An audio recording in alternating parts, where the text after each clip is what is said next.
श्री भागवत भगवान की है आरती, पापियों को पाप से है तारती। भागवत भगवान की है आरती, पापियों को पाप से है तारती। ये अमर ग्रंथ ये मुक्ति पंथी ये पंचम वेद निराला, नव ज्योत जगाने वाला। ये अमर ग्रंथ ये मुक्ति पंथ ये पंचम वेद निराला, नव ज्योति जगाने वाला। हरि नाम यही हरि धाम यही, हरि नाम यही हरि नाम यही, जग के मंगल की आरती, पापियों को पाप से है तारती। श्री भागवत भगवान की है आरती, पापियों को पाप से है तारती। ये शांति गीत पावन पुनीत, पापों को मिटाने वाला, हरि दर्श कराने वाला। ये शांति गीत पावन पुनीत, पापों को मिटाने वाला, हरि दर्श कराने वाला। ये सुख करणी ये दुख हरणी, ये सुख करणी ये दुख हरणी, श्री मधुसूदन की आरती, पापियों को पाप से है तारती। श्री भागवत भगवान की है आरती, पापियों को पाप से है तारती। ये मधुर बोल जगबंध खोल, सत्य मार्ग बताने वाला, बिगड़ी को बनाने वाला। ये मधुर बोल जगबंध खोल, सन्मार्ग बताने वाला, बिगड़ी को बनाने वाला। श्री राम यही घनश्याम यही, श्री राम यही घनश्याम यही, सीताराम यही राधे श्याम यही, सीताराम यही राधे श्याम यही। प्रभु की महिमा की आरती, पापियों को पाप से है तारती। श्री भागवत भगवान की है आरती, पापियों को पाप से है तारती। कर्पूर गौरम करुणावतारम, संसार सारम भुजगेन्द्रहारम, सदा वदन्तं हृदयारविन्दे भवं भवानी दैवं नमामि। त्वमेव माता च पिता त्वमेव बन्धु च सखा त्वमेव, वेद्या द्रविणं त्वमेव, त्वमेव सर्वं मम देवदेव। श्री भागवत भगवान की है आरती, पापियों को पाप से है तारती। श्री भागवत भगवान की है आरती, पापियों को पाप से है तारती। पापियों को पाप से है तारती, पापियों को पाप से है तारती। ओ पापियों को पाप से है तारती। बोलिए भागवत भगवान की जय हो। जयकारा सभी भक्त मिलके लगाएंगे। बोलिए बाके बिहारी लाल की जय हो। बोलिए राधा रानी सरकार की जय हो। बोलिए भूतनाथ भोले बाबा की जय हो। बोलिए गंगा मैया की जय हो। यमुना मैया की जय हो। बोलिए सतगुरुदेव भगवान की जय हो। बोलिए कान्हा जी महाराज की जय हो। बोलिए सब संत भगवान की जय हो। बोलिए सब भक्त और भगवान की जय हो। जय जय श्री राधे, जय जय श्री राधे, जय जय श्री राधे।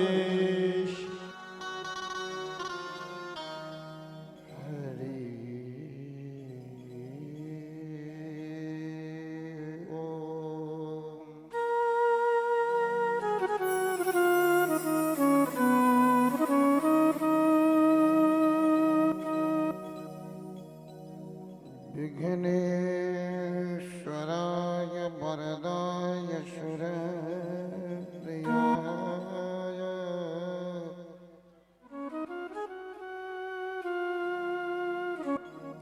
लंबोदराय सकलाय जगद्धिताय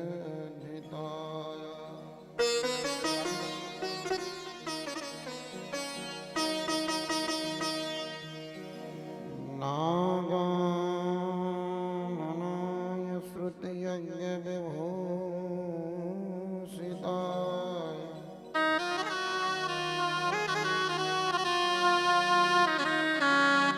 गौरीसुताय गणनाथ नमो नमस्ते।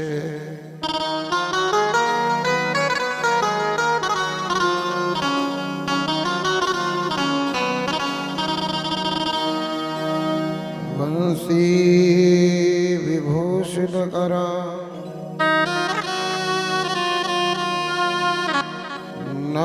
नवनीरदाभा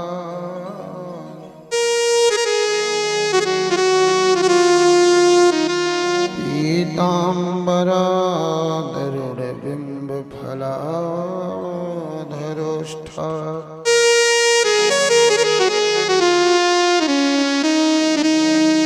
पूर्णेन्दु सुंदर मुखादरविंद नेत्रा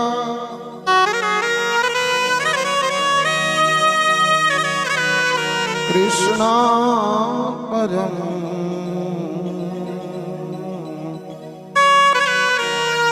किमपि तत्त्वमहं न जाने।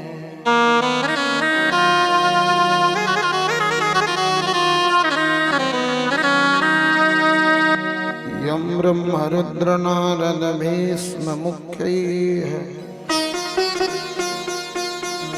आलक्षितो न सहसा पुरुषस्य तस्य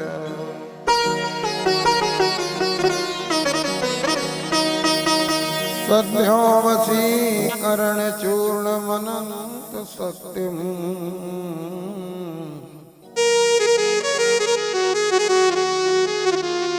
तं राधिका चरण रेणुमनो स्मरामि।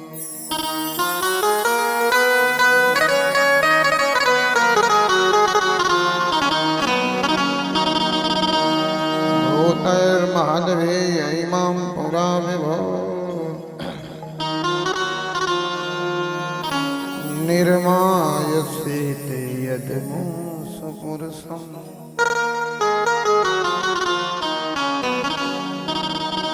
भुङ्क्ते गुणान् षोडशात्मक स्थूलङ्कृशिष्ट भगवान् वचांसि मे।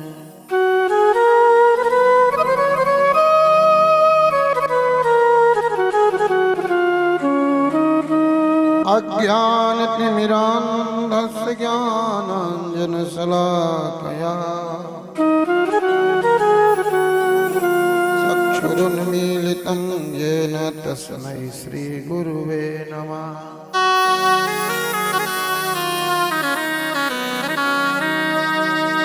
अंजनीनन्दनं वीरं जानकी शोकनाशनं कपीशमक्षहन्तारं वन्दे लङ्काभयङ्करम्।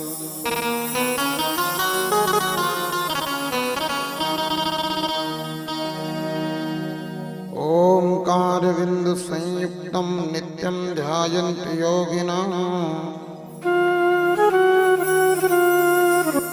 कामदं मोक्षदं चैव ओंकाराय नमो नमः।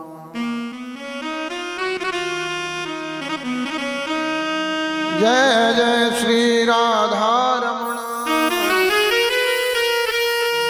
जय जय नवल किशोर जय जय गोपिन प्राणधन जय जय माखन चोर जय जय माखन चोर। बुद्धिहीन तनु जान के सुमिरऊं पवन कुमार बल बुद्धि विद्या देहु मोहि हरहु कलेश विकार।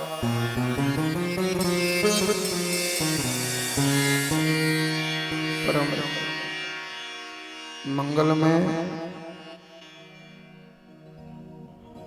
परत्पर अकारण करुणा वरुणालय धीरे चल रहे हैं, बेस थोड़ा सा मशीन से कम करेंगे।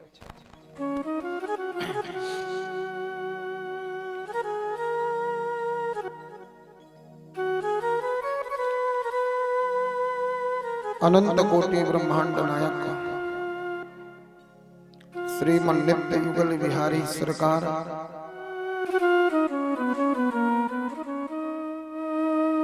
श्री वृंदा विपिन बिहारी लाल श्री बांके बिहारी सरकार के चरणों में प्रणाम। मेरी स्वामिनी श्री राधा रानी जी के चरणों की वंदना। मर्यादा पुरुषोत्तम प्रभु श्री रामचंद्र जी मां जानकी जी के चरणों की वंदना। भगवान के साक्षात वांगमय रूप शब्दमय रूप श्रीमद् भागवत भगवान की हम सभी भक्तगण बारंबार प्रणाम करते हैं, वंदना करते हैं, नमन करते हैं।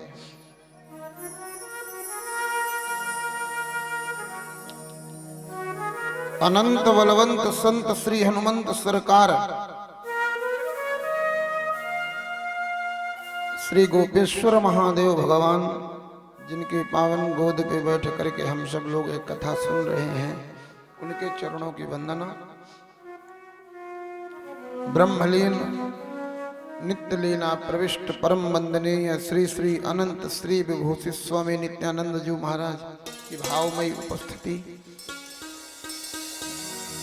उनके चरणों में शत शत नमन वंदन।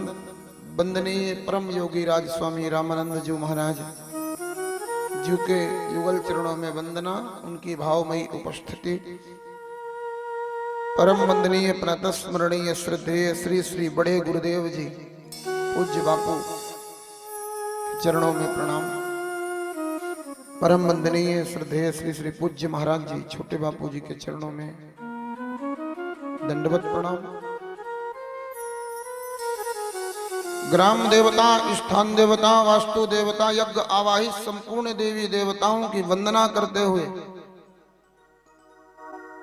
पूज्य मात्र पितृ चरण कमल वंदना। विराजित वर्णित आचार्य जन श्री सुबोध शास्त्री जी, श्री धाम वृंदावन से पधारे मेरे मित्र जन, आदरणीय भोले भैया, आदरणीय नीरज जी, आदरणीय राम शरण जी, आदरणीय गोमती जी, आदरणीय नीरज जी, आप सबको नमन वंदन। यजमान पीठ में विराजित हमारे आदरणीय श्रीमान मनोहर सोलंकी जी, परम सौम्य पूज्य बापू की कृपा के साक्षात पात्र आदरणीय श्री पटेल साहब को, एवं साथ में विराजित मेरी संपूर्ण माताएं सीता, गीता, गायत्री स्वरूपा, आप सबको नमन वंदन। विराजित मेरे संपूर्ण भागवत कथा के रसिक जन, आप सभी भक्तजनों के हृदय में अपने भगवान का दर्शन करते हुए, श्री राधा कृष्ण भगवान का दर्शन करते हुए आप सबके चरणों में मेरा यथा योग्य प्रणाम, नमन वंदन। प्रेम से जय श्री कृष्ण, जय नारायण।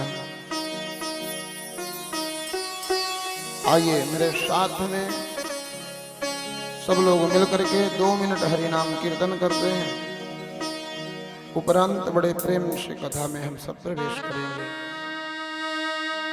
इसी बीच में कृपा करके आज कथा कहने से पहले मुझे बार बार न बोलना पड़े, जो जो माताएं बच्चों को लेकर आई अपने अपने पास में बैठाइए।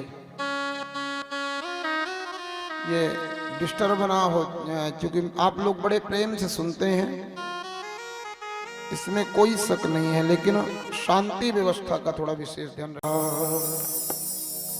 माधव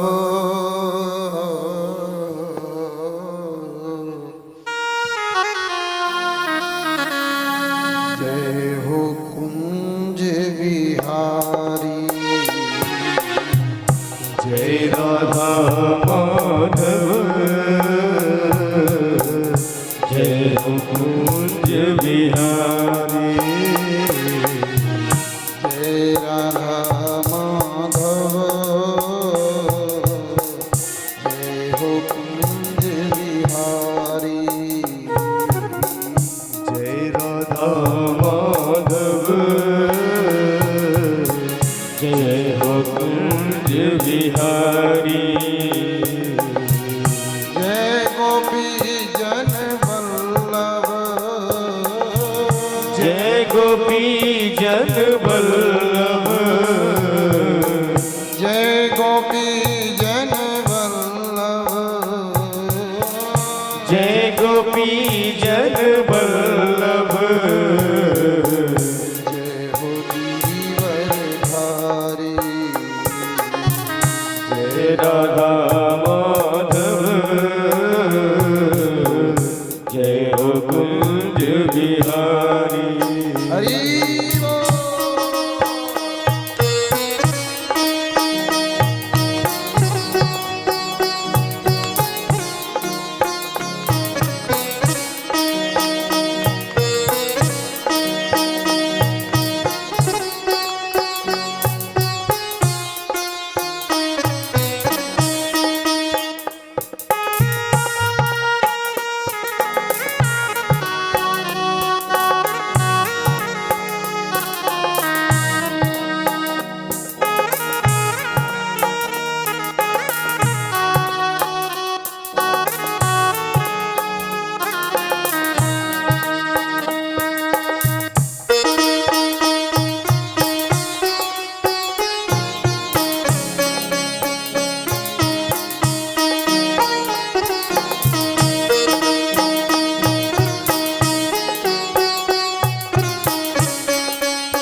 यशोदानंदन ब्रज जन रंजन, यशोदानंदन ब्रज जन रंजन, यशोदानंदन ब्रज जन रंजन, यशोदानंदन ब्रज जन रंजन, यमुना तीर बनचारी, यमुना तीर बनचारी,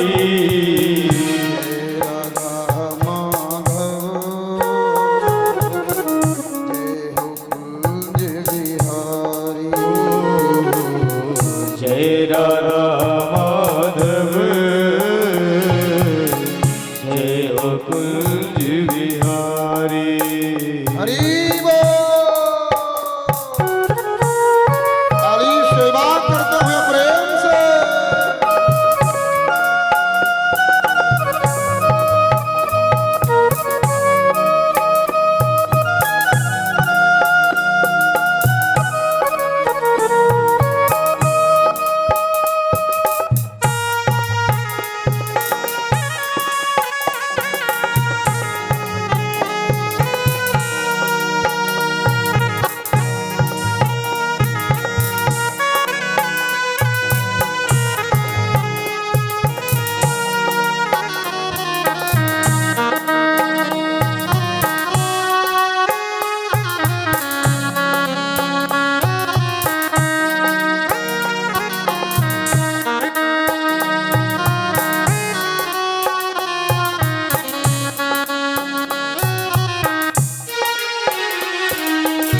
मुरली मनोहर नटवर नागर, मुरली मनोहर नटवर नागर, मुरली मनोहर नटवर नागर, मुरली मनोहर नटवर नागर, जय गोवर्धन धारी,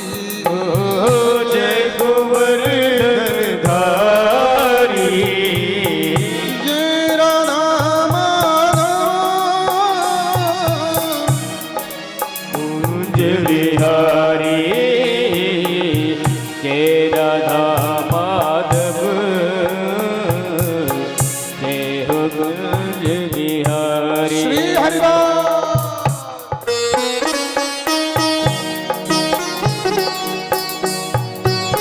ताली सेवा कर प्रेम से।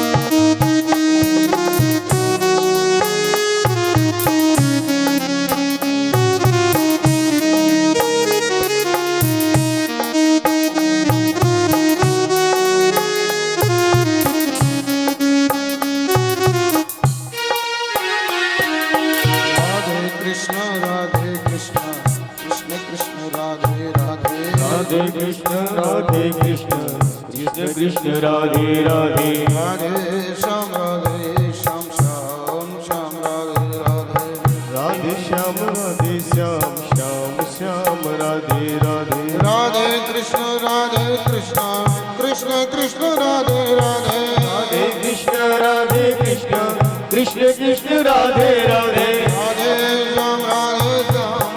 श्याम श्याम राधे राधे राधे श्याम श्याम श्याम राधे राधे राधे कृष्ण कृष्ण कृष्ण राधे राधे राधे कृष्ण कृष्ण कृष्ण राधे राधे राधे श्याम श्याम राधे राधे राधे श्याम श्याम राधे श्री हरि।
सभी गाइए मेरे साथ में राधे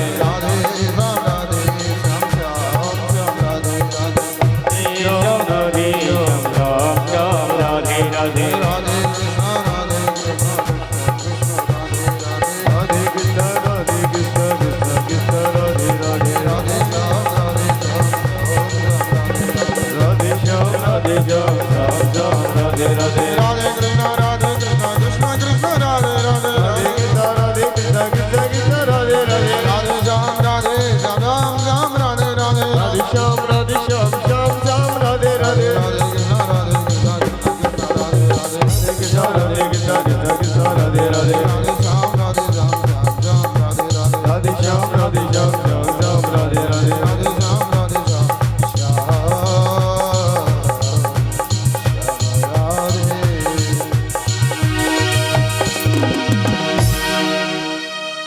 बोले राधा वल्लभ लाल की जय हो श्री राधा रमण सरकार की जय हो श्री सदगुरु दीन दयाल की जय हो श्री हनुमानजू महाराज की जय हो श्री गोपेश्वर महादेव की जय हो पूज्यपाद श्री सदगुरुदेव भगवान की जय हो गुरुदत्त भगवान की जय हो आद्य गुरु शंकराचार्य भगवान की जय हो श्री पंचदश नाम जूना अखाड़ा की जय हो पूज्यपाद स्वामी नित्यानंद जी महाराज की जय हो पूज्यपाद स्वामी रामानंद जी महाराज की जय हो। पूज्य पाद श्री श्री सदगुरु महाराज की जय हो। जय जय श्री राधे जय जय श्री राधे श्री राधे। सबने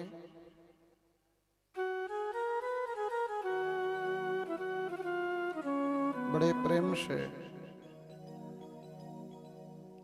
श्रीमद् भागवत महापुराण की अंतर्गत भीष्म पितामह के मोक्ष तक की कथा को सुना। उपरांत भगवान श्याम सुंदर के द्वारिका गमन की यात्रा को हम लोगों ने सुना। अर्जुन भगवान श्याम सुंदर को विदा करने के लिए द्वारिकापुरी तक स्वयं जाते हैं।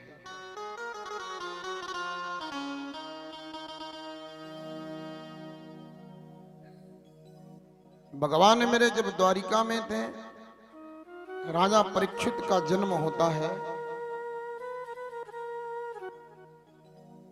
और राजा परीक्षित का जैसे ही जन्म होता है, परीक्षित जन्म लेते ही साधारण बालकों की तरह रोना शुरू नहीं करते। परीक्षित जन्म लिए और जन्म लेते ही उठ करके बैठ गए।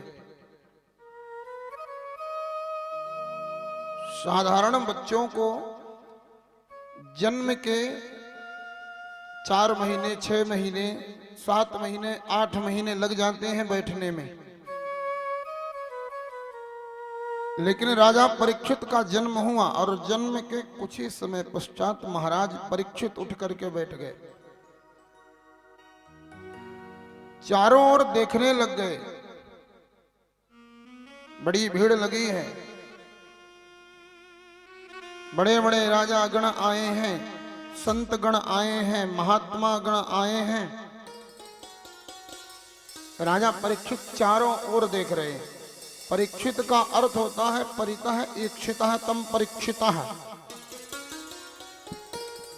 जो जन्म लेते ही रोए ना, चारों ओर देखने लग जाए और मानो उनकी आंखें किसी को ढूंढ रही हैं, चारों ओर घूम घूम कर ढूंढ रहे हैं। किसे? बोले वो तो दिख ही नहीं रहा जो पेट के अंदर हमारी रक्षा किया था।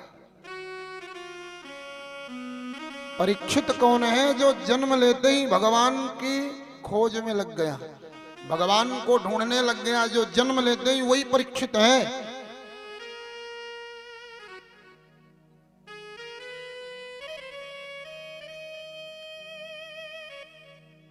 महाराज भक्तराज परीक्षित ने बड़े मन से भगवान को खोजा। भगवान द्वारिकापुरी में थे। भगवान को पता चल गया मेरे भगवान द्वारिकापुरी से पुनः हस्तिनापुर पधारते हैं। परीक्षित के जन्म उत्सव में भगवान स्वयं शामिल हुए।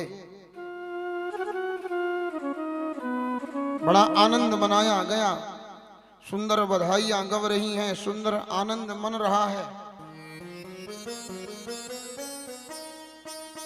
बड़े बड़े विद्वान ज्योतिषाचार्य आए, परीक्षित जी की कुंडली बनाया और कुंडली बना करके महाराज परीक्षित जी की ब्राह्मणों ने फलादेश किया। जन्म कुंडली देखते ही ब्राह्मणों ने कह दिया यह बालक अपने दादा की तरह, धर्मराज युधिष्ठिर की तरह धर्मात्मा होगा, सत्यसंध प्रभु श्री रामचंद्र की तरह होगा, श्री हनुमान जी जैसा पराक्रमी होगा, सर्वगुण संपन्न है इसकी कुंडली में। लेकिन कुंडली में एक दोष है, काल सर्प दोष। परीक्षित की मृत्यु सर्प के काटने से होगी, सर्प मृत्यु का कारण बनेगा परीक्षित का, ऐसा इनकी कुंडली कहती है।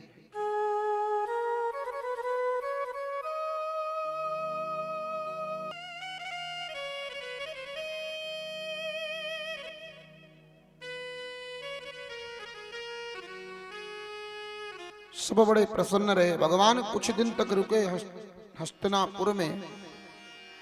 हस्तिनापुर से पुनः जाने को तैयार हुए तो अर्जुन भगवान को विदा करने के लिए गए। भगवान ने कहा चलो अर्जुन मेरे साथ में द्वारिका भ्रमण करके आ जाओ। और अर्जुन पुनः से भगवान के साथ द्वारिकापुरी गए। संयोग ऐसा बना कि यदुवंशियों को श्राप लगा। संपूर्ण यदुवंशी लोग नष्ट हो गए आपस में लड़ भिड़ करके। भगवान श्याम सुंदर ने भी अपना लीला को स्मरण करके, लीला को विराम दे करके मेरे प्रभु भी दिव्य तेज को भागवत जी में समाहित कराया और भगवान भी स्वयं गोलोक पधार गए। अर्जुन दुखी हुए। अर्जुन आए, आकर के धर्मराज युधिष्ठिर को बताया। भगवान का गोलोक गमन की बात सुन करके कुंती बुआ ने तुरंत अपने प्राण त्याग दिया। भगवान अब इस धरती पे नहीं है, यह बात कुंती बुआ ने सुना और सुनते ही कुंती बुआ के प्राण निकल गए। अर्जुन भीम नकुल सहदेव राजा परीक्षित को, युवराज छोटे से परीक्षित थे, परीक्षित को बाल्यावस्था में ही राजा बना दिया गया हस्तिनापुर का। और हस्तिनापुर का राजा बना करके धर्मराज युधिष्ठिर, अर्जुन भीम नकुल सहदेव इन सब ने स्वर्ग की यात्रा किया।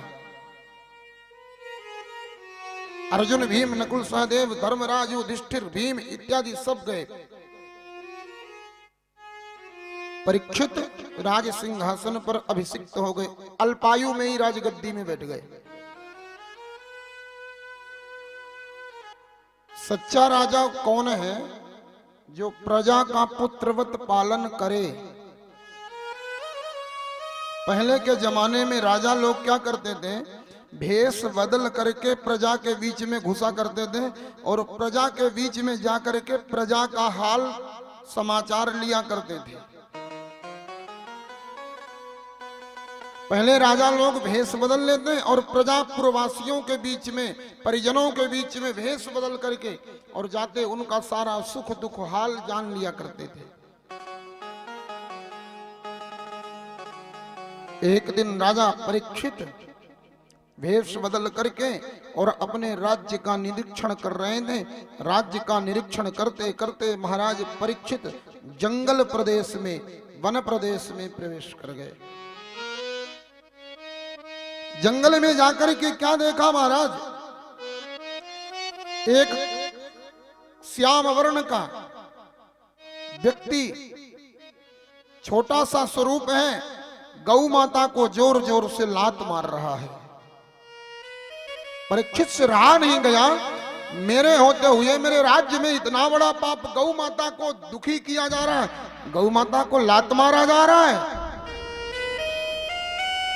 परीक्षित ने तुरंत तलवार निकाला, तलवार निकाल करके और उस पुरुष को पकड़ा और पकड़ करके गर्दन में तलवार जैसे उठाया ना, उसने हाथ जोड़ करके पैर पकड़ लिया। महाराज महाराज क्षमा कर दीजिए, मुझसे अपराध हो गया, प्रभु क्षमा कर दीजिए। परीक्षित ने कहा मेरा आदेश है तुम्हारे लिए, तुम अगर शरणागत हो गए हो तो शास्त्र कहते हैं शरण में आए हुए लोगों को मारना नहीं चाहिए, ऐसा शास्त्र कहते हैं। कितना भी बड़ा अपराधी है, अगर वह डर के मारे पैर पकड़ लिया है ना, तो उसे मारना पाप है। आप मेरे शरण में आए हो, हम आपको मारेंगे नहीं, लेकिन आपको आदेश देते हैं आप हमारा राज्य छोड़ करके चले जाओ।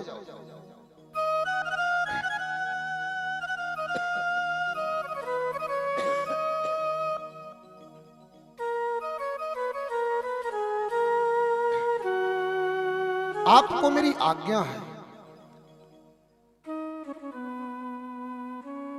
इसने कहा आप मुझे पहचानते हो कि नहीं? परीक्षित से पूछा, वही व्यक्ति पूछ रहा जो गौ माता को लात मार रहा था। परीक्षित ने कहा, नहीं पहचानता तो नहीं हूं। उसने कहा, पहले मुझे पहचान तो लो, बाद में भगाना। बताओ कौन हो तुम? बोले, मेरा नाम कलयुग है, मैं कलयुग हूं और हर चतुर्युगी में मैं आता हूं। अब ये मेरा समय आ गया है परीक्षित, मुझे तुम नहीं भगा सकते। हाँ, इतना कर दो कि मेरे रहने के लिए कुछ जगह निश्चित कर दो, मैं वहीं रहूंगा। राजा परीक्षित ने कलयुग को रहने के लिए 4 जगह बताए। द्योतपान स्त्रियासून यत्रा धर्म चतुर्विधा।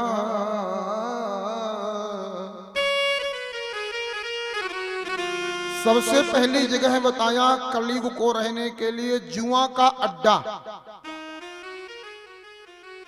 कलयुग कहाँ रहता है? बोले, जहां जुआ खेला जाता है या जो लोग जुआ खेलते हैं उनके जीवन में कलयुग का वास होता है।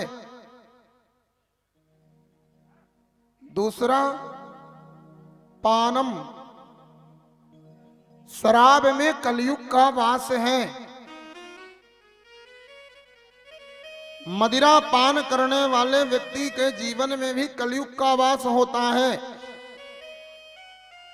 तीसरी जगह बताया श्रियः, वैश्यावृत्ति में कलयुग का वास। वैश्यावृत्ति में भी कलयुग है। और चौथी जगह बताया है मांस भक्षण।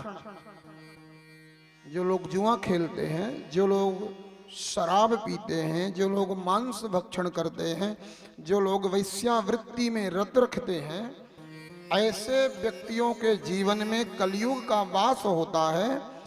कुछ भी करें, कैसे भी करें, वह अंतिम गति है विनाश। वह प्रसन्नता से कदाचित रह नहीं सकता जिसके जीवन में ये 4 दुर्गुणों में से एक भी दुर्गुण आ गया। एक भी अगर दुर्गुण पकड़ करके रखा है ना, तो ध्यान रखना, नष्ट होना ही पड़ेगा।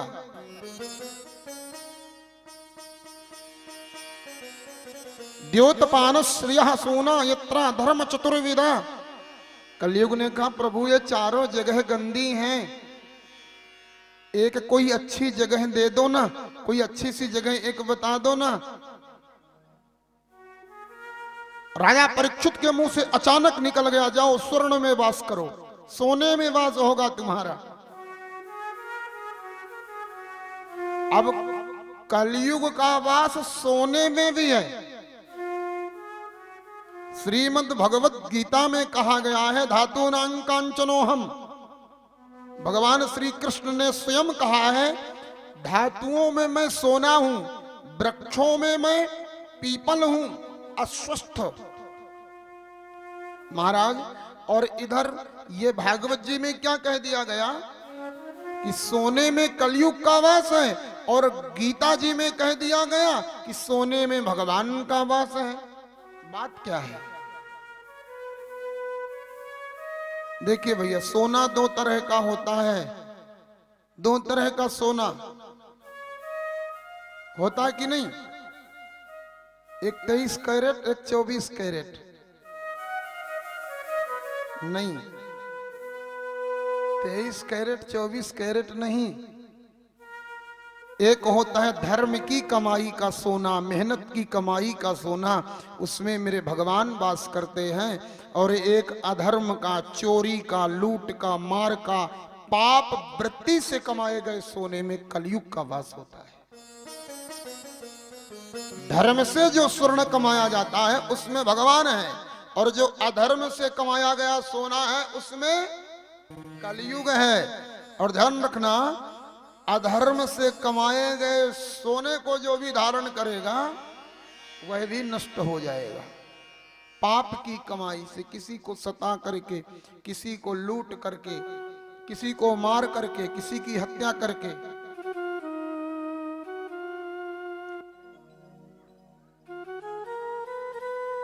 इतना कहा परीक्षित ने कि कलयुग कूद करके गया और परीक्षित के सिर में ही बैठ गया। क्यों? क्योंकि परीक्षित के सिर में सोने का मुकुट था। सोने का मुकुट है परीक्षित के सिर में, और उसी में जाके बैठ गया कलयुग। क्यों? राजा परीक्षित का जो मुकुट था वह धर्म का नहीं था। अगर धर्म का होता तो कलयुग क्यों बैठता?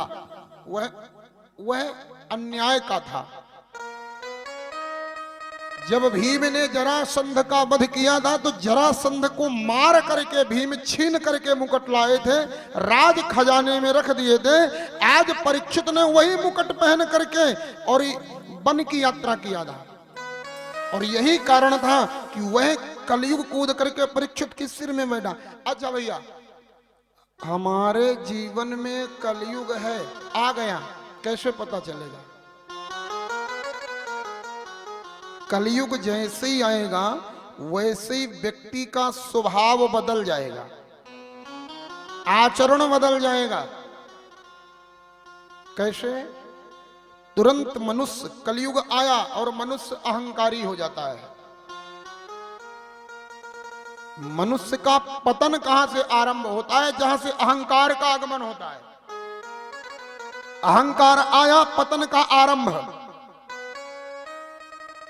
कलयुग को, परीक्षित को तुरंत अहंकार आ गया। मैं चक्रवर्ती नरेश, हस्तिनापुर का सम्राट परीक्षित, मैं हस्तिनापुर का सम्राट हूं। मन में अभिमान आ गया।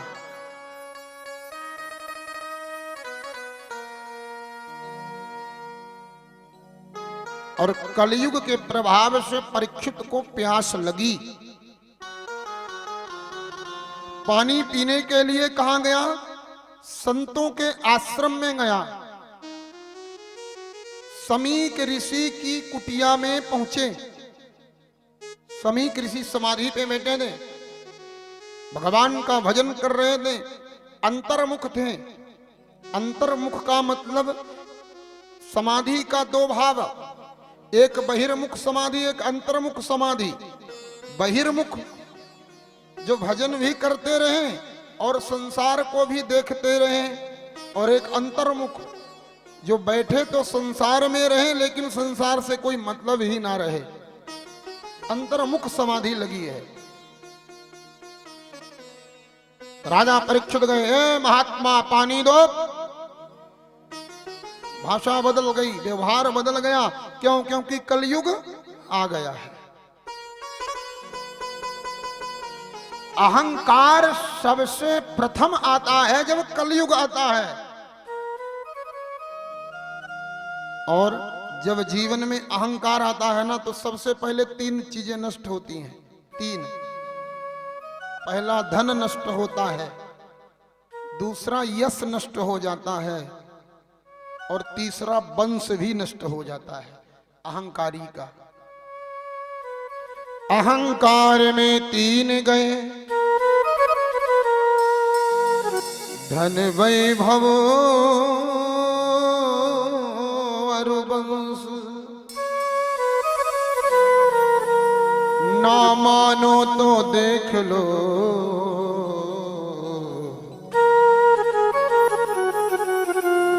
रावण दुर्योधन कंस।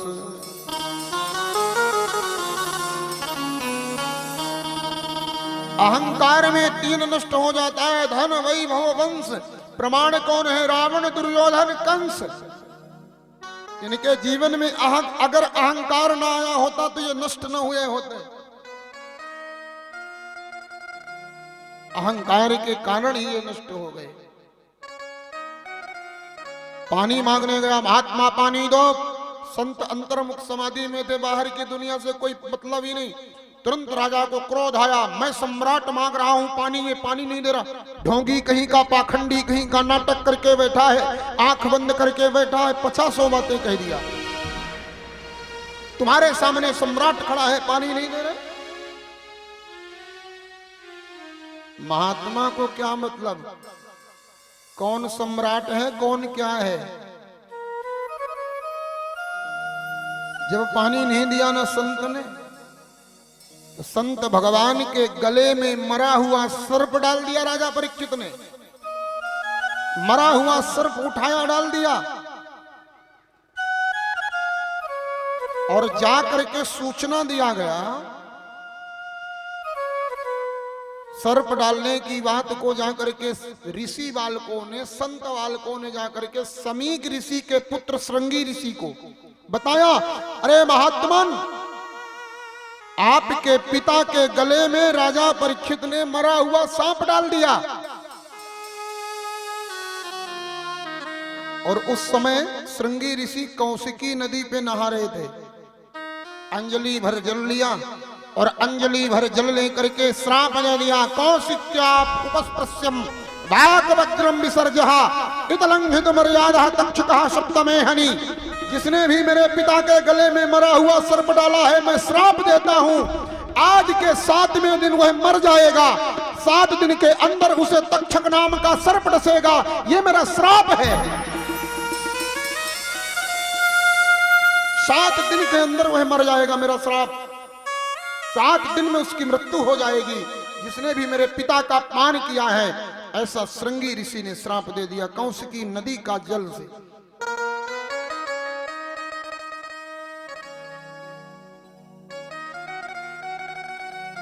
राजा परीक्षित महात्मा के गले में मरा हुआ सर्प डाल करके घर आए और जैसे ही घर आए ना, तुरंत सोने का मुकुट उतारा, उतार करके अलग रखा। कलयुग दूर, मुकुट उतरा, कलयुग दूर। तुरंत बुद्धि फिर से पवित्र हो गई। सोचने लग गए, आज हमने दिन भर में क्या क्या किया है।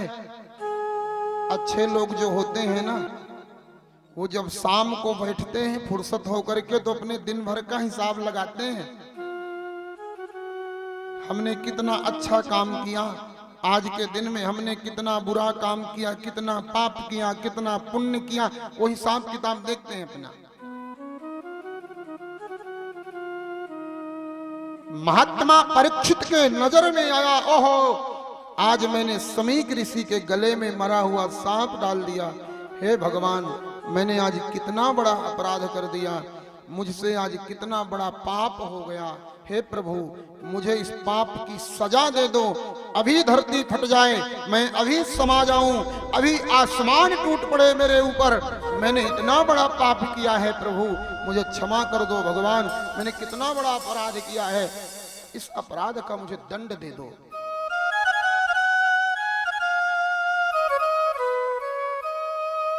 परीक्षित घर में पछता रहे थे और श्रृंगी ऋषि गए कुटिया, पिता के गले से मरा हुआ सांप निकाला और निकाल करके सर्प रोने लगे फूट फूट करके।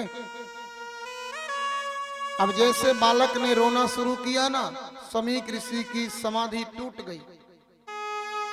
क्या हुआ बेटे?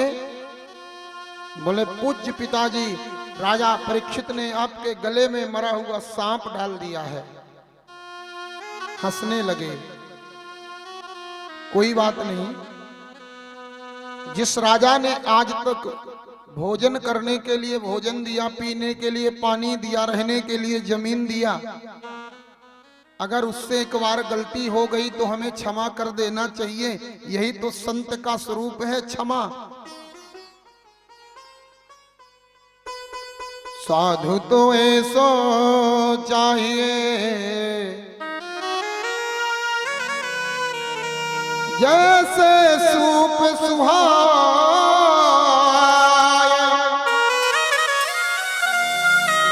सार सार को गही रखे और थोथा दे उड़ा।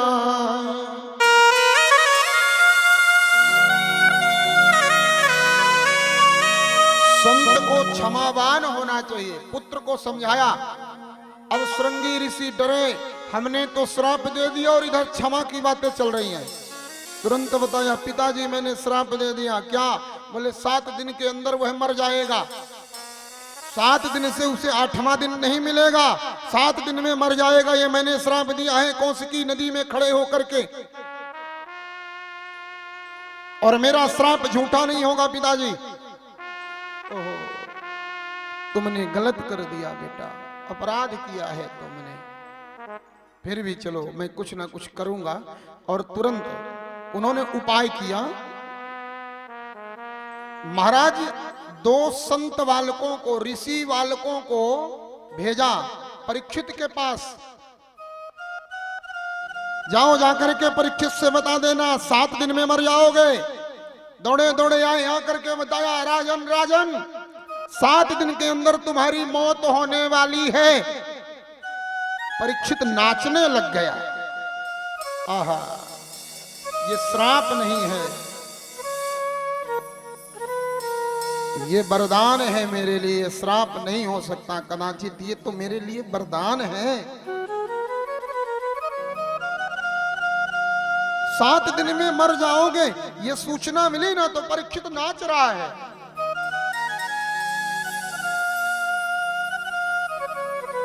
बोले बहुत अच्छा हुआ, मुझे मेरे किए गए कर्मों की सजा मिल गई भगवान, आज मुझे शांति मिल गई। मैंने जो कुकर्म किया था, मैंने जो पाप किया था ना, उसकी आपने मुझे सजा दे दिया, बहुत अच्छा किया। नाचने लगे। किसी ने पूछा महाराज आपको श्राप लगा है और आप नाच रहे हो? बोले भैया श्राप नहीं है, ये वरदान है। ये कैसा वरदान? बोले इस दुनिया में कोई भी ऐसा नहीं जन्मा जो सीना में हाथ रख करके कहते मैं कल तक जिंदा रहूंगा। कल तक की कोई गारंटी नहीं ले सकता कि कल जिएंगे। जाने कब पल में क्या हो जाए कोई ठिकाना नहीं, लेकिन मैं सीना ठोक के कहता हूं आज सारे जमाने से कि 7 दिन तक यमराज भी मेरा कुछ नहीं बिगाड़ सकता। 7 दिन तक मेरा कुछ भी नहीं हो सकता। ये मुझे श्राप नहीं है, मुझे वरदान है। और हां, मेरे लिए जो 7 दिन मिले हैं ना, ये मुझे संभल जाने के लिए मिले हैं। संभल जाओ, अपनी मुक्ति का उपाय कर लो, अपने मोक्ष का उपाय कर लो 7 दिन के अंदर।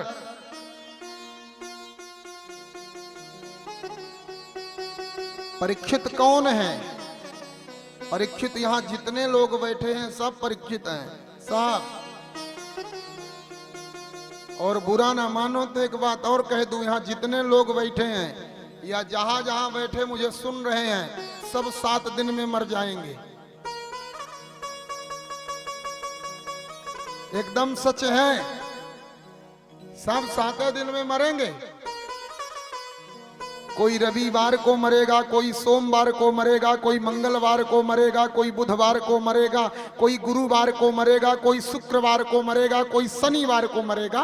किसी के मरने के लिए 8वां दिन बनेगा क्या? सब इन्हीं 7 दिन में ही मरने वाले हैं। सबको इसी 7 दिन में ही मरना है, और जिसे भी इन 7 दिन में मरना है वो सब परीक्षित है। अब हमें करना क्या चाहिए? अपनी मृत्यु को संभालने का प्रयास करना चाहिए।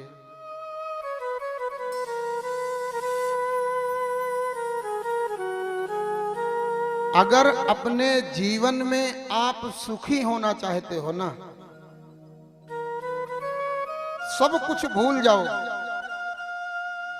केवल 2 चीज याद रखो, केवल 2 ही चीज। एक तो द्वारिका नाथ को, और दूसरा अपने को मरना है। इस बात को रोज याद करना चाहिए। और जब हम यह याद करना शुरू कर देंगे ना मृत्यु को, 2 बातन को भूल मत, जो चाहे कल्याण। नारायण एक मौत को और दूजे श्री भगवान।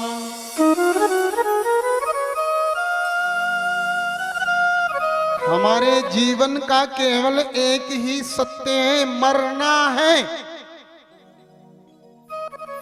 अपन बड़े हो करके कोई बहुत वाले पैसे वाले बनेंगे, अपने पास दरवाजे में फॉर्च्यूनर खड़ी होगी नहीं खड़ी होगी, मर्सिडीज खड़ी होगी नहीं, ये पक्का नहीं, it's not confirm but assure us death.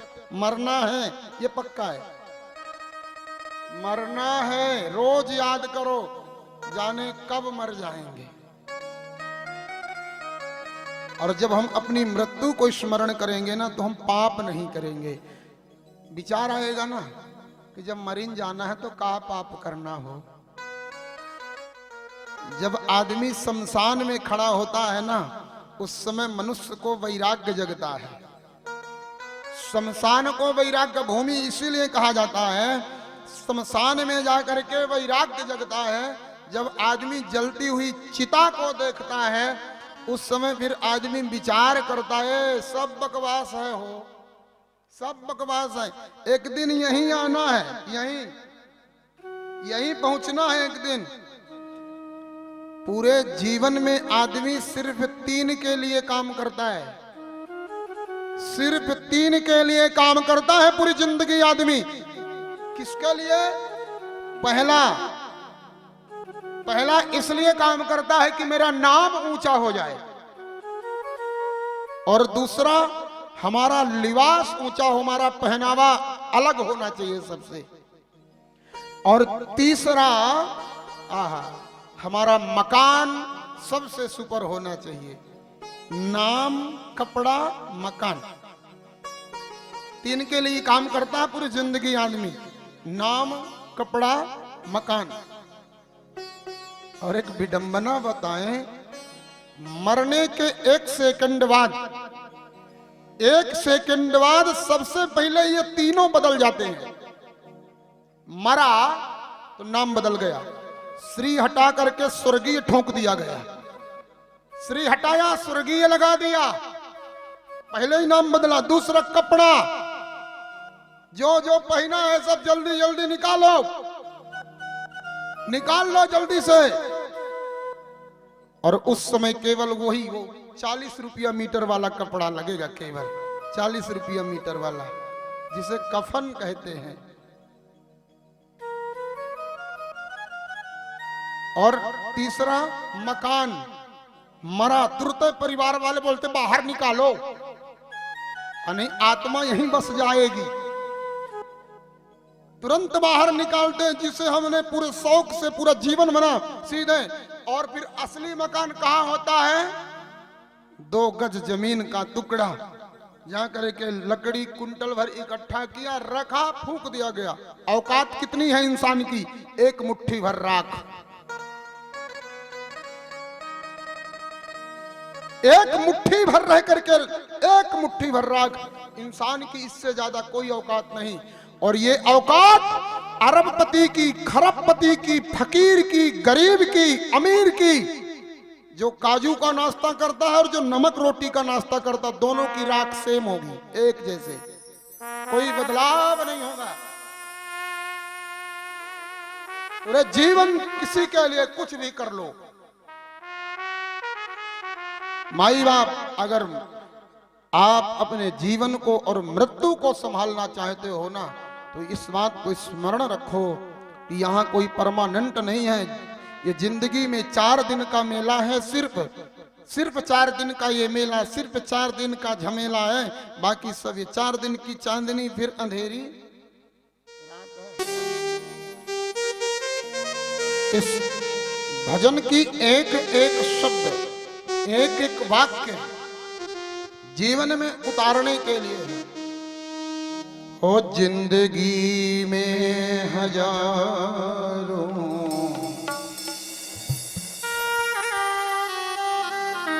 का मेला जुड़ा,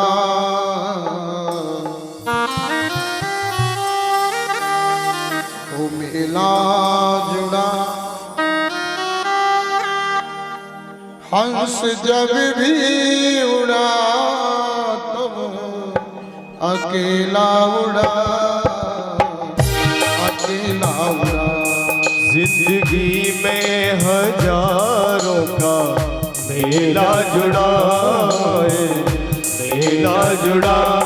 हंस जब भी उड़ा तब अकेला उड़ा, अकेला उड़ा। जिंदगी में हजारों का मेला जुड़ा, मेला जुड़ा। हंस जब भी उड़ा तब अकेला उड़ा, अकेला उड़ा। और जिंदगी में हजारों का मेला जुड़ा है, मेला जुड़ा। हंस जब भी उड़ा तब अकेला उड़ा, अकेला उड़ा।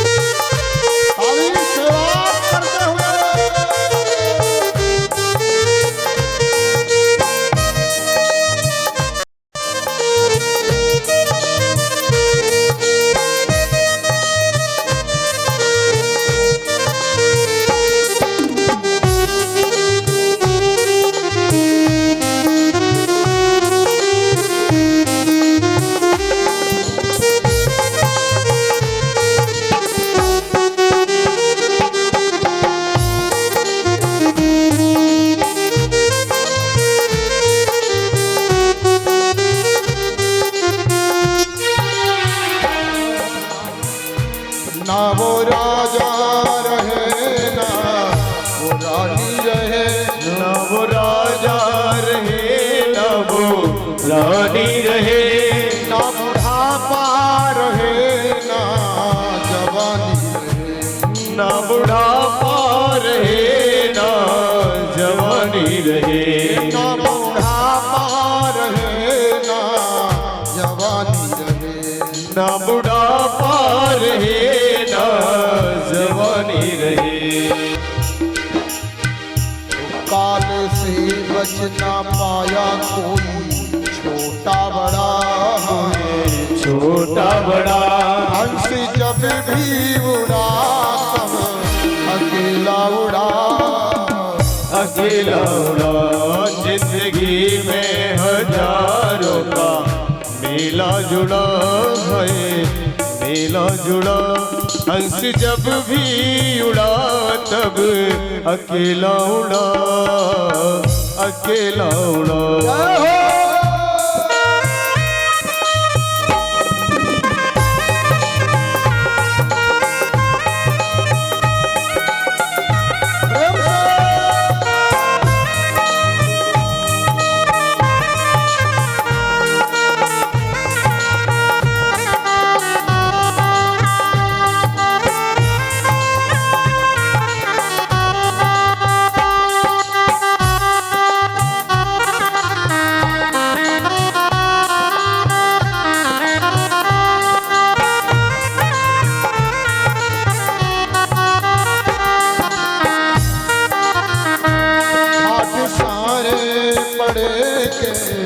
बड़े रह गए सारे धनवा गड़े के गड़े रह गए। ओ ठाट सारे पड़े के पड़े रह गए, सारे धनवा गड़े के गड़े रह गए। ठाट सारे पड़े के पड़े रह गए, सारे धनवा गड़े के गड़े रह गए। ठाट सारे पड़े के पड़े रह गए, सारे धनवा गड़े के गड़े रह गए। अंत में लखपति को ढीला मिला है, ढीला मिला। हंस जब भी उड़ा तब अकेला उड़ा, अकेला उड़ा। जिंदगी में हजारों का मेला जुड़ा है, मेला जुड़ा। हंस जब भी उड़ा तब अकेला उड़ा, अकेला उड़ा। श्री हरिराम।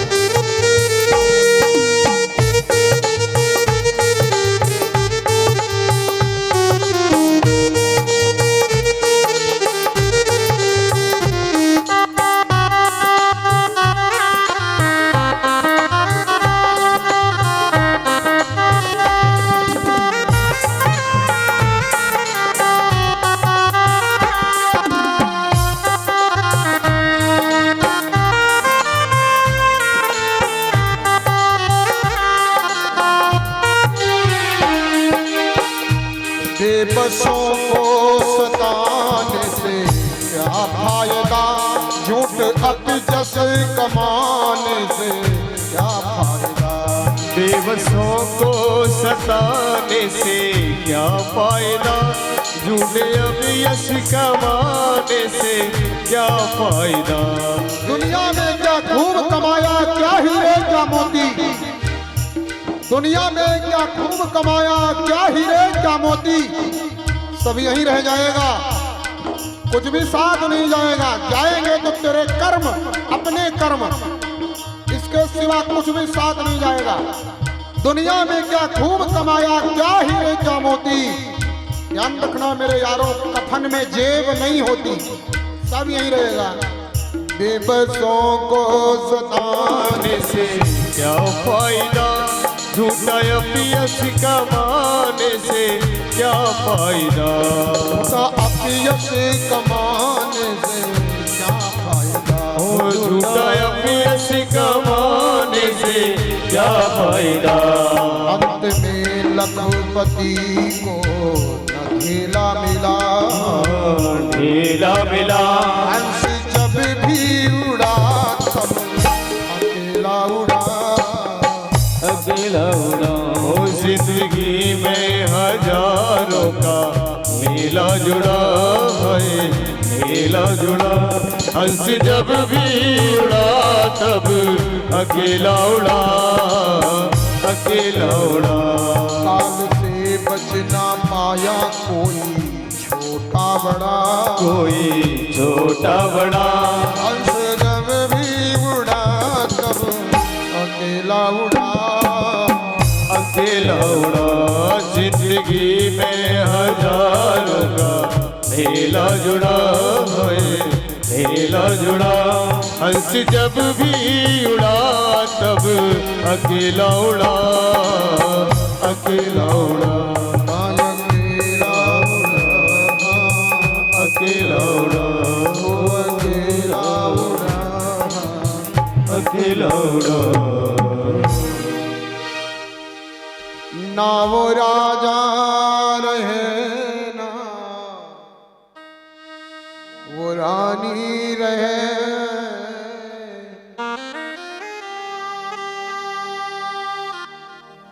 ना वो राजा रहे ना वो रानी रहे, ना बुढ़ापा रहे ना जवानी रहे, ना बुढ़ापा रहे ना जवानी रहे। काल से बच न पाया कोई छोटा बड़ा ना, छोटा बड़ा। हंस जब भी उड़ा तब अकेला उड़ा, अकेला उड़ा।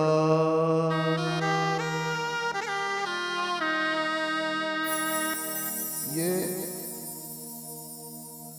जगत में जितना भी नारायण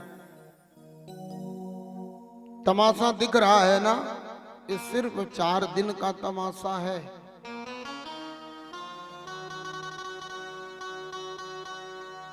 मानव जीवन को जीने के लिए जो कथाएं, हरि बोल, थोड़ा सा और बनाइए ना, पहले जैसा बस।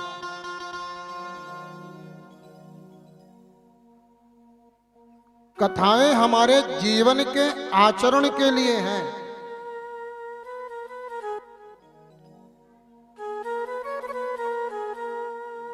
राजा परीक्षित को श्राप लगा, 7 दिन में मर जाओगे।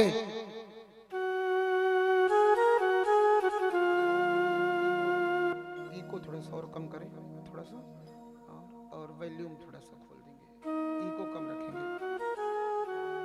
बैठो।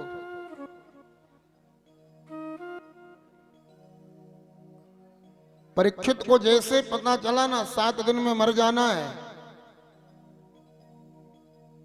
तुरंत परीक्षित जी गंगा जी के किनारे राजपाट का परित्याग किया, मां गंगा के पावन तट पर जाकर के आसन लगाया राजा परीक्षित ने।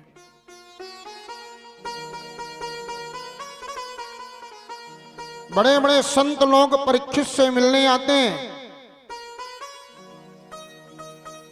बड़े बड़े महर्षि लोग परीक्षित जी से मिलने के लिए आते हैं महाराज।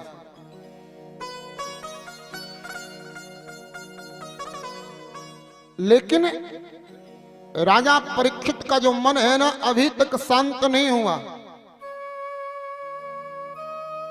अत्रिम वशिष्ठ च्यवनश्च गौतमः, ऐसे ऐसे दिव्य संतों का आगमन हुआ, लेकिन फिर भी राजा परीक्षित महाराज प्रसन्न अभी तक नहीं हो पाए।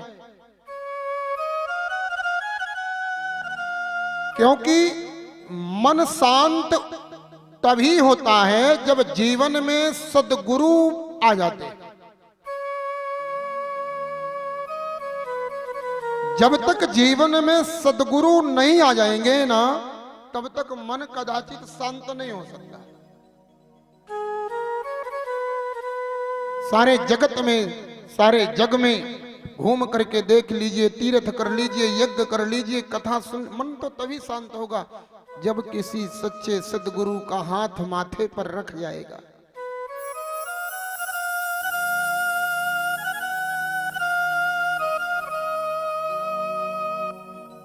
अंत में महाराज राजा परीक्षित से मिलने के लिए भगवान सुखदेव जी का आगमन होता है। 16 वर्ष की उम्र है महाराज सुखदेव गोस्वामी की। सावरा सावरा शरीर है, सुंदर घुंघराले बाल हैं, चौड़ा वक्षस्थल, आजानु बाहु, शरीर में वस्त्र के नाम से एक धागा भी नहीं है। दिगंबर, केले के पेड़ के छिलके की लंगोटी है केवल।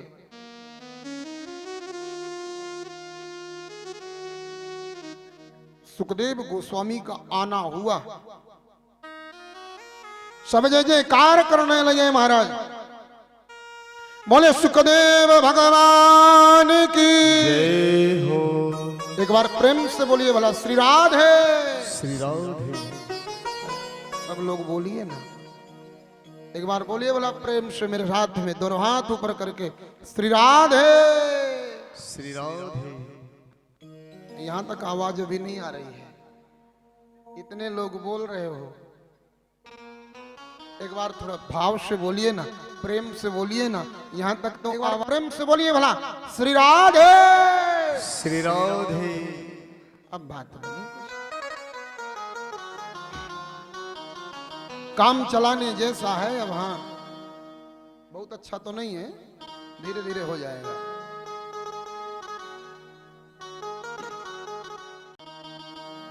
सुखदेव गोस्वामी का आना हुआ, संपूर्ण संत समाज उठ करके खड़ी हो गई।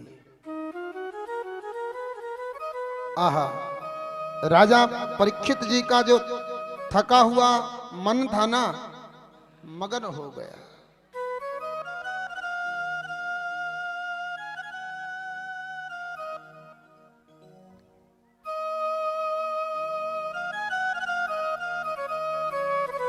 उठ करके दंडवत प्रणाम किया महाराज सुखदेव गोस्वामी को। दंडवत प्रणाम करके सुंदर और कोई सिंहासन बनाने के लिए, कोई आसन बनाने के लिए सामग्री नहीं थी राजा परीक्षित के पास।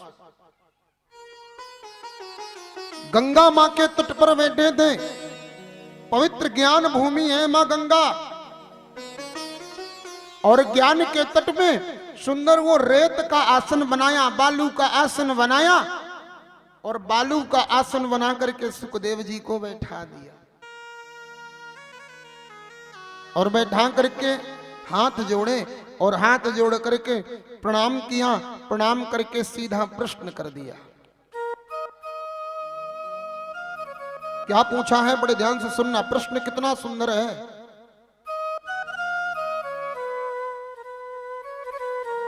अतः पृच्छामि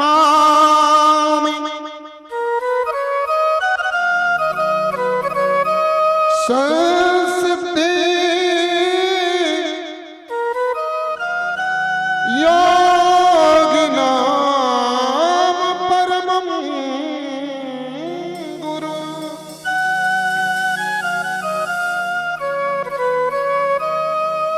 पुरुषस्य यत् कारणं म्रियमाणस्य सर्वदा।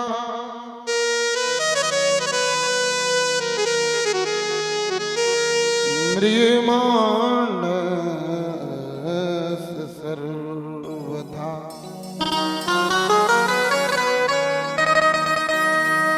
सुखदेव जी ने आशीर्वाद दिया। राजा परीक्षित ने प्रश्न किया, कितना सीधा प्रश्न है, ध्यान से सुने। गुरुदेव, जिस मनुष्य की मृत्यु निश्चित हो गई उसे क्या करना चाहिए? ये गुरु निष्ठा है, गुरु के प्रति विश्वास है। उनको मालूम है कि हम अगर गुरुदेव से पूछेंगे ना तो गुरुदेव हमारे योग्य उचित जवाब देंगे। जिस मनुष्य की मृत्यु निश्चित है उसे क्या करना चाहिए, यह प्रश्न है। गुरुदेव, आप कृपा करके मेरे प्रश्न का उत्तर देवें। सुखदेव जी हंस पड़े। जिसे 7 दिन में मर जाना है वो ये नहीं पूछ रहा कि महाराज जिंदा कैसे रहेंगे, कोई दवाई बनी है क्या, कोई जड़ी बूटी है क्या, कोई औषधि है क्या।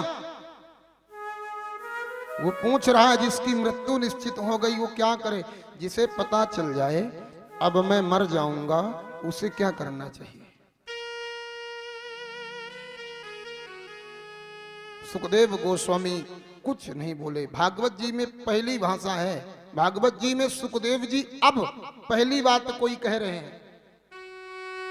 अभी तक तो सूत जी कहते थे, सोनकादि जी सुनते थे, अब सुखदेव जी कहेंगे, परीक्षित जी सुनेंगे। सुखदेव जी की पहली वाणी, वरीयाने सदे प्रश्न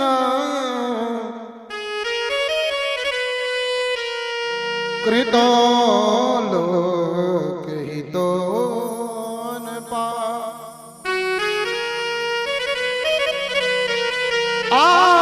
आत्मगत सम्मत पुंसाम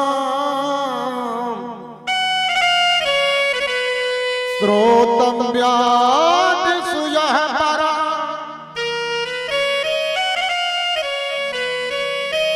राजन, आपने बड़ा सुंदर प्रश्न किया। जिस मनुष्य की मृत्यु निश्चित हो गई उसे क्या करना चाहिए? आपके प्रश्न का जवाब सारे जगत का कल्याण कर देगा। यह सिर्फ आपके कल्याण की बात नहीं है, संपूर्ण जगत के कल्याण की बात है।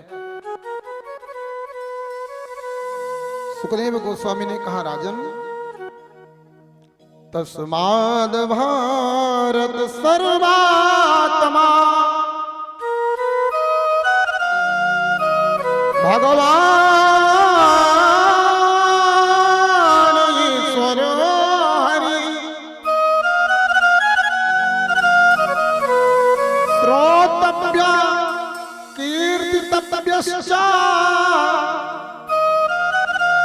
कर्तव्यास्ता भयम्।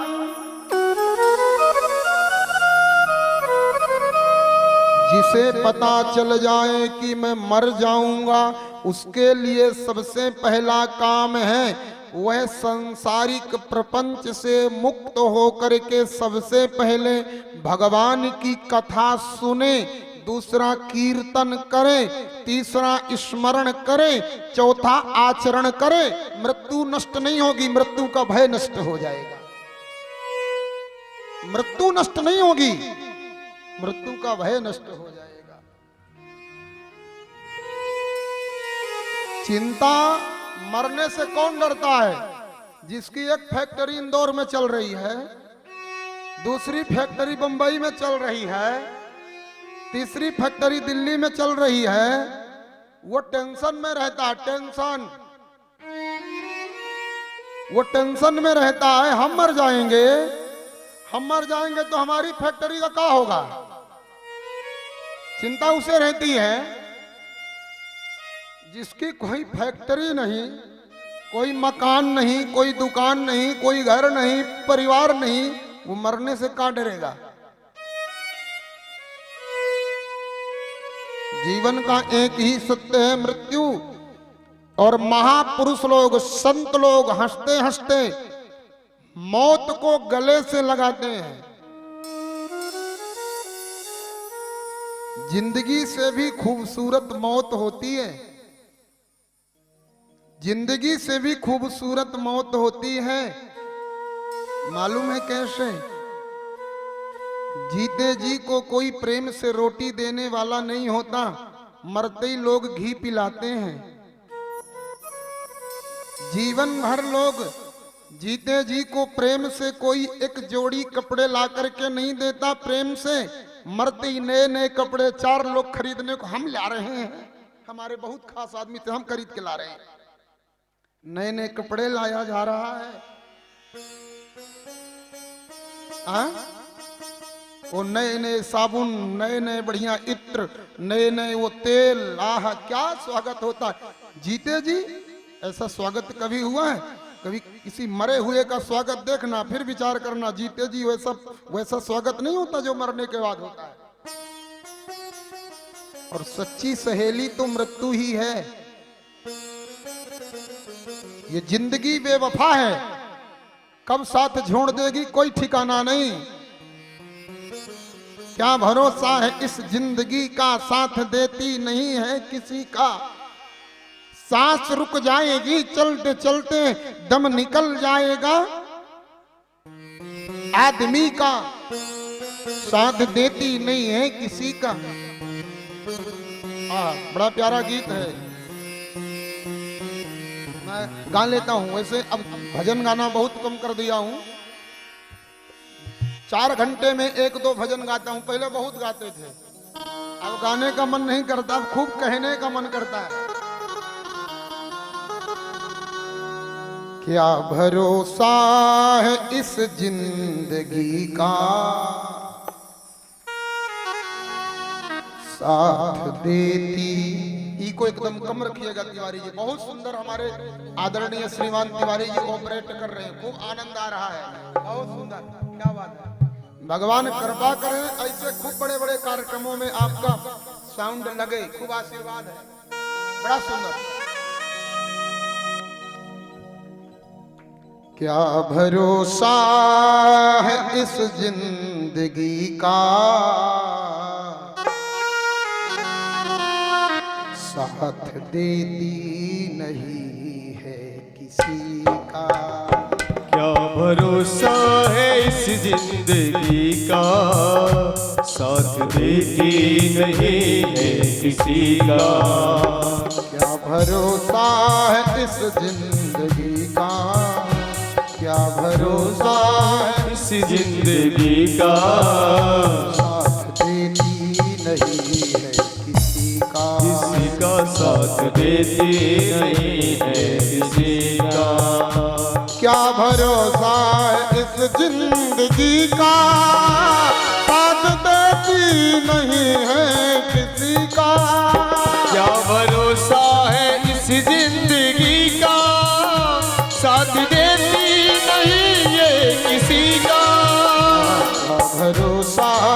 इस जिंदगी का, साथ का है इस जिंदगी का,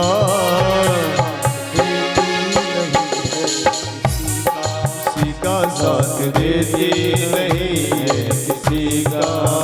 हरि बोल।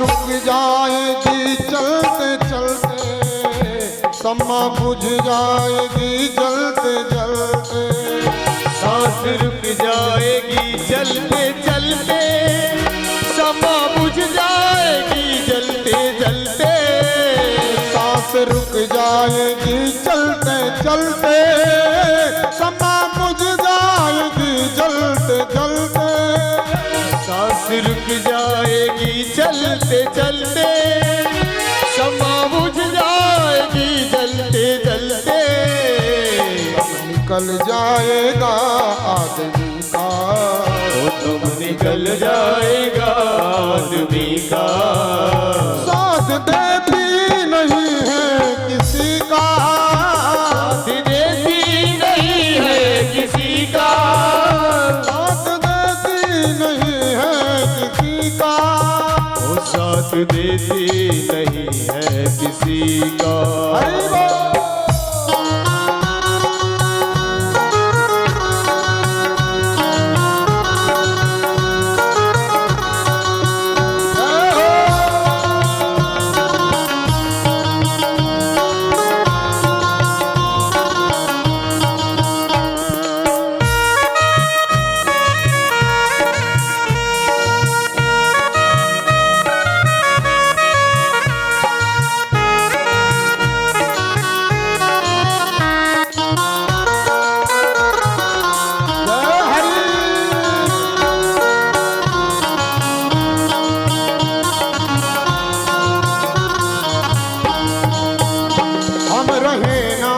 मोहब्बत रहेगी, दास्तां अपनी दुनिया कहेगी, ओ हम रहे ना मोहब्बत रहेगी, दास्तां अपनी दुनिया कहेगी, हम रहे ना मोहब्बत रहेगी, दास्तां अपनी दुनिया कहेगी, हम रहे ना मोहब्बत रहेगी, दास्तां अपनी दुनिया कहेगी, नाम रह जाएगा आदमी का, ओ नाम रह जाएगा आदमी का, देती नहीं है किसी का साथ देती नहीं है किसी का, साथ देती नहीं है किसी का साथ देती नहीं है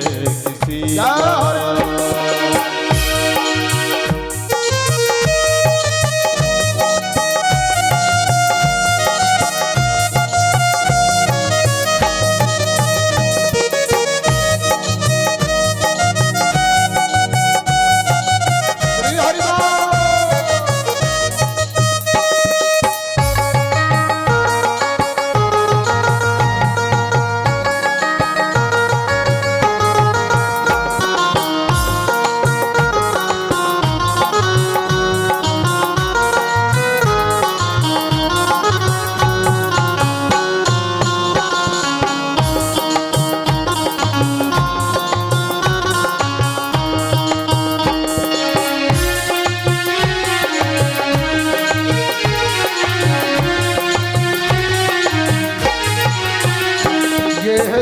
दुनिया हकीकत पुरानी, चलते रुकते हैं इसकी रवानी।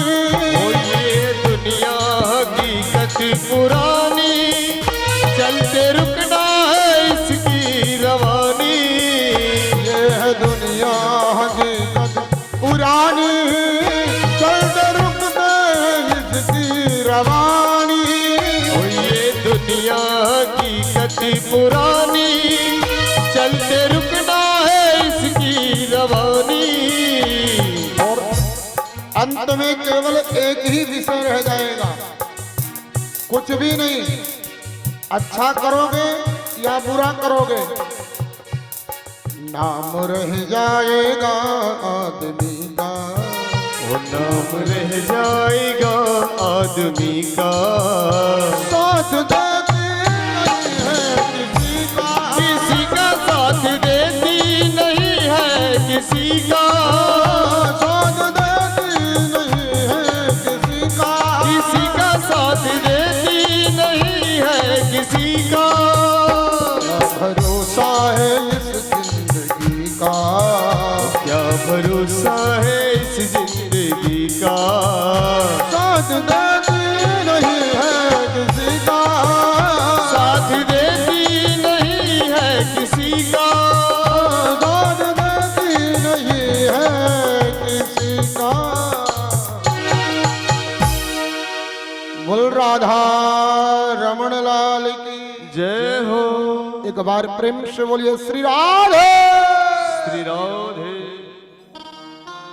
क्या भरोसा है इस जिंदगी का,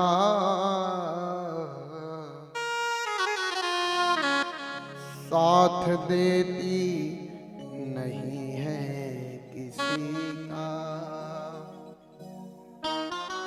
और अंत में ये जीवन का एक ही काम है। ये बहुत पुरानी दुनिया है, हमारे और आप जैसे बहुत बड़े बड़े आए हैं, आए खूब बड़े बड़े आए और आकर के सब निपट गए। सबके ऊपर घास निकल आई है। अब पता नहीं कितने निपटे उनके ऊपर अब गेहूं बोया जाता है। सबको सब इसी मिट्टी में मिल गए। सब किस बात का गुरूर, ये है दुनिया हकीकत पुरानी, चलते रुकते हैं इसकी रवानी। चलते रुकते हैं इसकी रवानी। और अंत में नाम रह जाएगा आदमी का। फलाने बहुत अच्छे थे, नाम रह जाएगा आदमी का। फलाने बहुत अच्छे थे। इस बात को सुनने के लिए मरना पड़ता है। कितना भी भला आदमी हो उसको लोग अच्छा नहीं बोलते जब तक जिंदा रहता है। ये बात सुनने के लिए कि फलाने बहुत अच्छे आदमी थे, इस बात को सुनने के लिए पहले मरना पड़ेगा। ये बड़ा अटपटी दुनिया है साहब। बस अंत में केवल नाम रह जाएगा। इसलिए सुखदेव गोस्वामी ने कहा, राजन परीक्षित, जिसकी मृत्यु निश्चित हो गई उसके लिए एक ही नियम है, सत्संग करें, कीर्तन करें, स्मरण करें, शुभ कर्म करें, शुभ आचरण करें। तुम्हारे जीने के लिए मालूम है कितने दिन है? 7 दिन। सुखदेव गोस्वामी ने कहा, राजा परीक्षित, महाराजा खडवांग ने सिर्फ 2 मुहूर्त में भगवान को पा लिया था। सिर्फ 2 मुहूर्त में।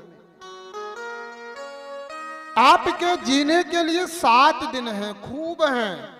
हे भैया, सच्चा सतगुरु अगर मिल जाए ना तो 7 दिन नहीं, 7 सेकंड में मोक्ष दे देते हैं। 7 सेकंड में चरण का स्पर्श हुआ, मोक्ष मिल गया। और एक बात बताऊं, मोक्ष मरने के बाद नहीं होता, ये आदमी की गलत सोच है। मुक्ति पाने के लिए मरना नहीं पड़ेगा। अरे मरे के बाद मुक्ति पाए तो क्या मुक्ति? मुक्ति वो है जो जीते जी मिले, और जीते जी मुक्ति तो तब मिलेगी जब जीवन में सच्चे सतगुरु का, सच्चे संत का सानिध्य प्राप्त होगा। और ऐसे संत, ऐसे महापुरुष आपके इस पावन पवित्र धाम में सदैव नित्य विराजते हैं साहब। बस पात्रता आपको लाना पड़ेगा। कृपा की बरसात तो बड़े बापू हमारे करते रहते हैं, बस उस कृपा की बरसात को समेटने के लिए पात्र आपके पास होना चाहिए, पात्रता आपके अंदर होनी चाहिए। बस सत्संग करो। किसी ने कहा, राजा परीक्षित ने कहा, महाराज और क्या करना पड़ेगा? बोले और भी नियम है क्या? जितासनो जिता श्वासो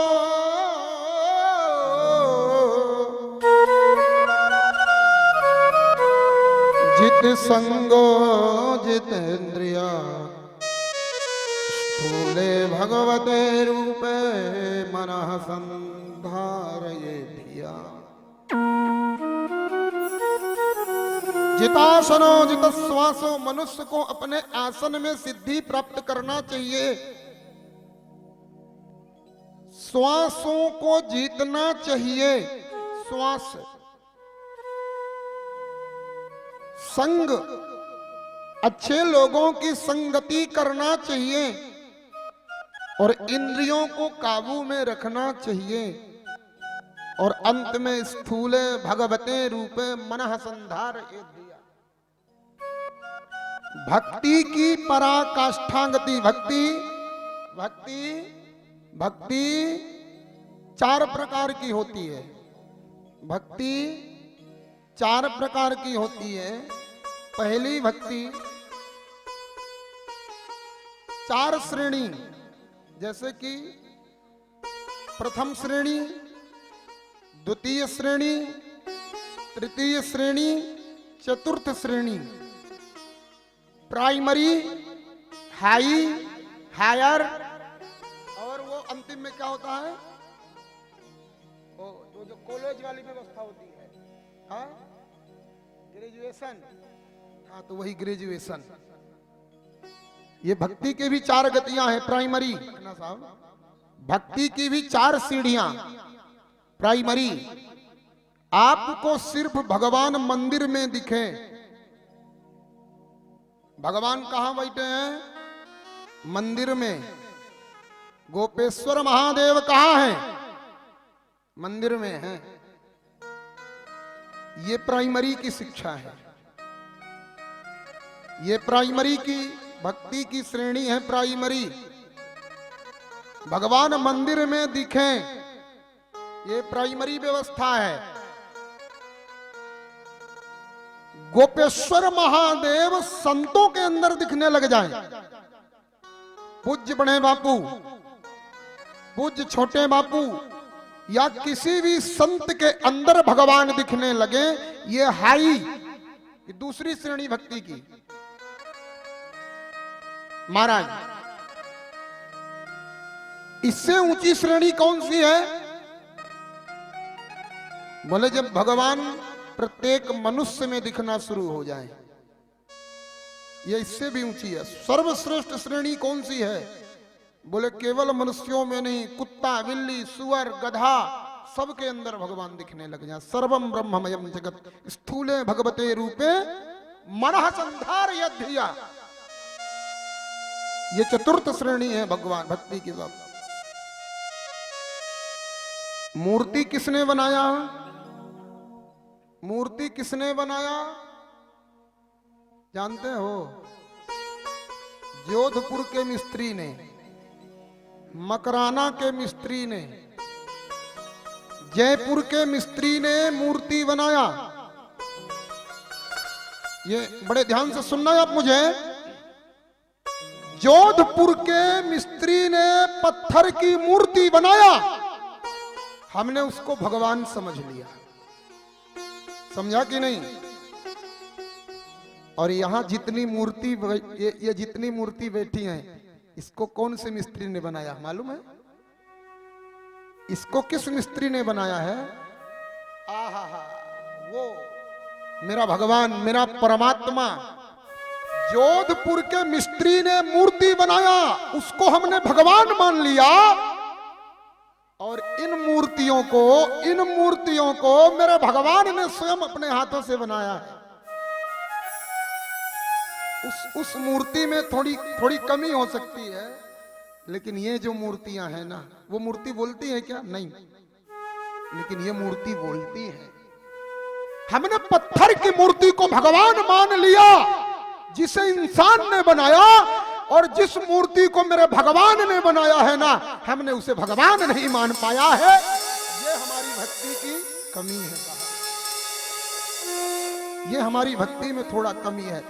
जब भगवान की बनाई गई मूर्ति में भी भगवान दिखने लग जाए ना, समझ लेना भक्ति श्रेष्ठ हो गई है, भक्ति परिपक्व हो गई है। सुखदेव गोस्वामी राजा परीक्षित को यही कहते हैं कि राजन, सर्वत्र भगवान का दर्शन करो। तुम्हारे जीने के केवल 7 ही दिन हैं, और भगवान के विराट रूप का वर्णन किया है, विराट स्वरूप का वर्णन, बड़ा दिव्य वर्णन है साहब। पाताल में तस्य ही पाद मूलम पठ पार्ष्णि प्रपदे रसातलम महातलम विश्वसृजोति गुल्फौ तलातलम मयि पुरुषस्य जंघ। ये सारा जगत भगवान का, मेरे महादेव का, गोपेश्वर महादेव का सारा जगत स्वरूप है। भगवान सर्वत्र विराजित हैं, हर जगह जहां तक आपकी नजर जा रहे वहीं तक भगवान है। भगवान क्या है? जो जो आप देखते हो सब भगवान है, और जो नहीं देखते बोले वो भी भगवान है।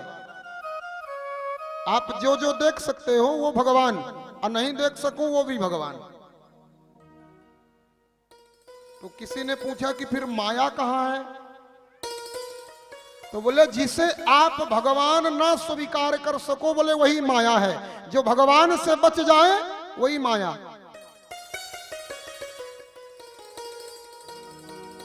बड़े प्रेम से सुखदेव गोस्वामी ने राजा परीक्षित को सृष्टि का क्रम वर्णन किया। सुखदेव गोस्वामी कहते हैं, राजन, एक बार नारद जी ब्रह्मा जी के पास गए, और ब्रह्मा जी के सामने हाथ जोड़ करके देव ऋषि नारद जी बैठ गए, और बड़ा सुंदर प्रश्न किया पितामह ब्रह्मा से देव ऋषि नारद जी ने। देव देव महादेव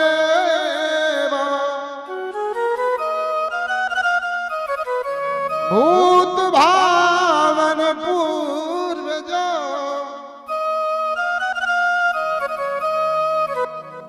नारद जी ने ब्रह्मा जी को पूर्वज कहा। बोले प्रभु, सारे जगत की उत्पत्ति आपने किया है, संसार तो आपने बनाया है ना, तो आपसे बड़ा तो कोई नहीं होगा महाराज। ब्रह्मा जी ने कहा मेरे से भी बड़ा एक है। बोले कौन? बोले जिसने मुझे बनाया है, वह नारायण है, वह परब्रह्म। और अपनी उत्पत्ति की बात श्री ब्रह्मा जी ने नारद जी से बताया, मैं नारायण की नाभि से कमल, कमल से मेरा प्राकट्य हुआ है। और सृष्टि का पालन करना, उत्पत्ति करना, यह सारा कार्य मुझे भगवान नारायण ने 4 श्लोकों की भागवत सुना करके मेरे अंदर वह दिव्य शक्ति प्रदान किया। उसी के माध्यम से मैंने सारे जगत को उत्पन्न किया। यह सारा कार्य मुझे भागवत जी की कृपा से प्राप्त हुआ। यहीं पर चतुश्लोकी भागवत का भी सुंदर वर्णन किया। आइए प्रेम से महाराज सुखदेव गोस्वामी राजा परीक्षित को विदुर जी का चरित्र सुनाते हैं बड़े सूक्ष्म रूप से। विदुर और मैत्रेय संवाद, विदुर जी का चरित्र सुनाते हुए बताते हैं महाराज धृतराष्ट्र जी के पास विदुर जी रहते थे मंत्री के स्वरूप में। मंत्री के स्वरूप में महाराज विदुर जी सतत विराजते थे धृतराष्ट्र के पास।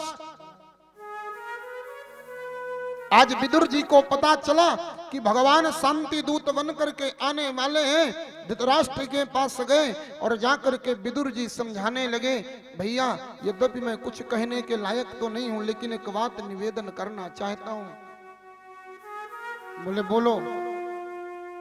बोले कहना यह चाहता हूं प्रभु कि वो श्याम सुंदर सावरे सलोने आज आपसे मिलने आ रहे हैं, आज शांति दूत बन करके आ रहे हैं, वो महाभारत के युद्ध को रोकने आ रहे हैं। आज आप उनकी बात को मान लेना, मान जाना, इतना जरूर मेरा निवेदन स्वीकार करो। और यद्यपि दोष किसी और का नहीं है भैया धृतराष्ट्र, दोष तो आपके बेटे का है। आपका बेटा कुल का विनाश कर देने वाला है, कुल का कलंकी है। और ये बात चुपके से सुन रहा था दुर्योधन। दुर्योधन गया, जाकर के महाराज धक्का मारा, धक्का मार करके अपमानित किया, अपमानित करके चाचा विदुर को निकाल दिया।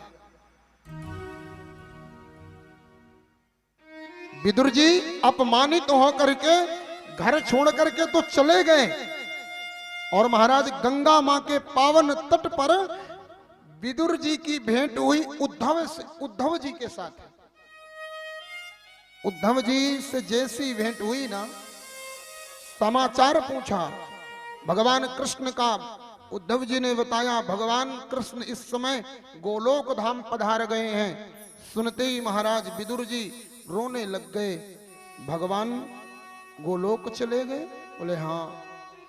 मेरे लिए कुछ कह के गए हैं? बोले कह गए हैं। आपके लिए जो संदेशा कह करके गए हैं वो मैत्रेय ऋषि से कह करके गए हैं। आप मैत्रेय ऋषि से जाकर के भेंट करें। और श्री विदुर जी मैत्रेय ऋषि के पास जाते हैं। मैत्रेय ऋषि से भेंट हुई। मैत्रेय ऋषि ने विदुर जी को बड़ा दिव्य ज्ञान प्रदान किया। बड़ा सुंदर प्रश्न किया विदुर जी महाराज ने। विदुर जी ने पूछा मैत्रेय ऋषि से, भैया मैत्रेय बताएं आप मुझे कि मनुष्य इस संसार में सुखी होने के लिए काम करता है। सुखाय कर्माणि करोति लोके दुखाय प्राप्य दुःखा